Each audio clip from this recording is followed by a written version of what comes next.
वंदे मातरम। नमस्कार, जय श्री राम। इधर बहुत सारे डेवलपमेंट हो गए।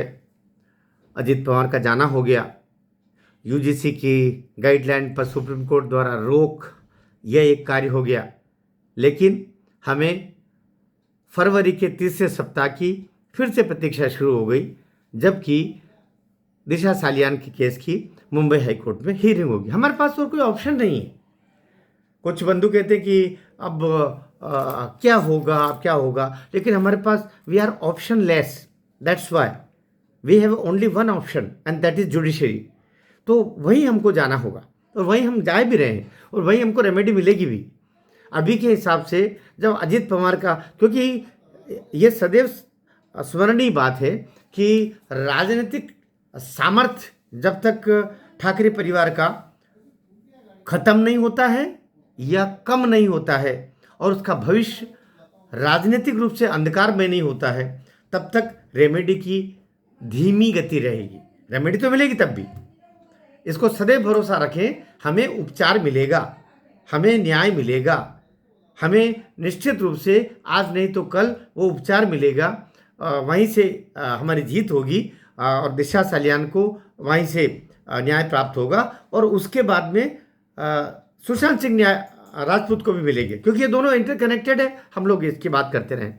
अभी के हिसाब से जो जानकारियाँ लगी है वो ये कि अजीत पवार के जाने के बाद बड़ी हास्यास्पद है कि ऐसा भी कोई सोच सकता है, लेकिन ये सुगबुगाहट है।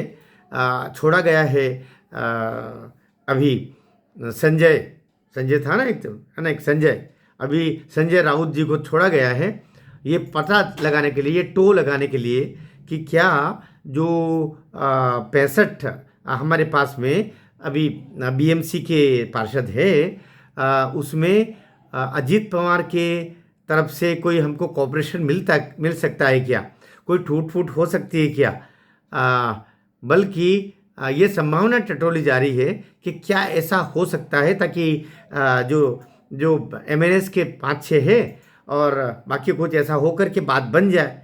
यद्यपि ये बहुत दूर की कौड़ी है, क्योंकि 24 पार्षद कांग्रेस के भी हैं, उनके तो टूटने का डर लग रहा है। लेकिन यहाँ पर संजय राउत को उस काम के लिए लगाया गया है कि हो सकता अजीत पवार के जाने के बाद कुछ सरकार में भी तोड़फोड़ हो और बीएमसी में भी कोई गणित बन सकता है क्या। अभी वो लगे हुए हैं, लेकिन संजय राउत के बारे में जैसा पता चला है कि चाहे वो शरद पवार हो या बाकी पार्टियों के लोग हैं, सब उनको उसी दृष्टि से देखते हैं जैसे महाभारत में कोई शकुनी को देखा करते थे।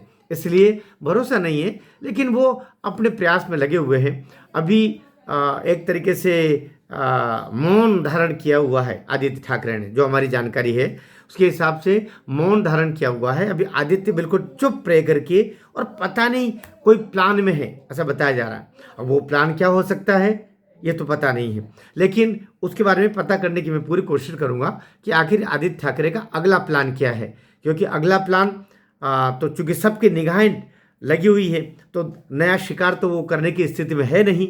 नया किसी की ज़िंदगी बर्बाद करना हो ये तो संभव नहीं दिशा सालियान की तरह, क्योंकि अब अपने पास सत्ता भी नहीं है और अब अपने पास वो पत्ता भी नहीं है, क्योंकि बीएमसी अपने पास से जाता हुआ दिख रहा है, लगभग चला ही गया है।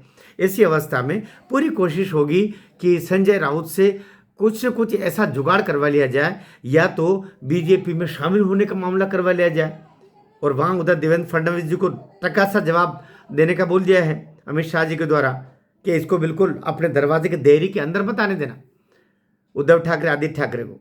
तो वहाँ तो अब बात बनेगी नहीं, लेकिन कोशिश में है संजय राउत को वर्तमान सिनेरियो में अजीत पवार के जाने के बाद में जो यूबीटी है उद्धव ठाकरे की, उसमें क्या संभावनाएं बेहतर बन सकती है, उसके लिए उसको ले तलाशने के लिए उसको भेज दिया गया है। क्या होता है मैं आपको बताऊंगा। वीडियो को शेयर कीजिए, चैनल को लाइक कीजिए और अब तक इसको सब्सक्राइब नहीं किया हो तो भी कर दीजिएगा। यही मेरे लिए आपका सहयोग होगा। भारत माता की जय।